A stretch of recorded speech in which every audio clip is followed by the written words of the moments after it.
Kinumpirma ni Senador Ronald Bato de la Rosa na isa siya sa may akda ng 3 draft resolutions na layong ibasura ang impeachment case laban kay Vice President Sara Duterte.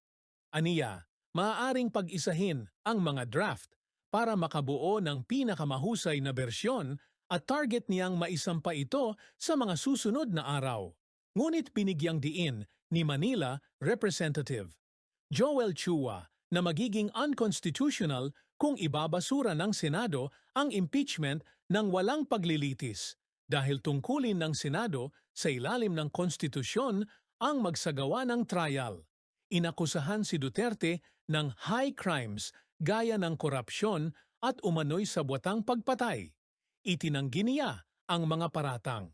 Gaganapin ang botohan sa Hunyo 11 upang pagdesisyunan kung itutuloy ang paglilitis sa susunod na Kongreso.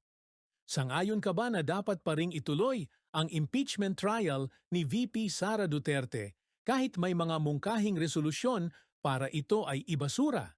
Bakit oo o bakit hindi? Salamat sa panonood. Huwag kalimutang i-like, i-share at mag-follow.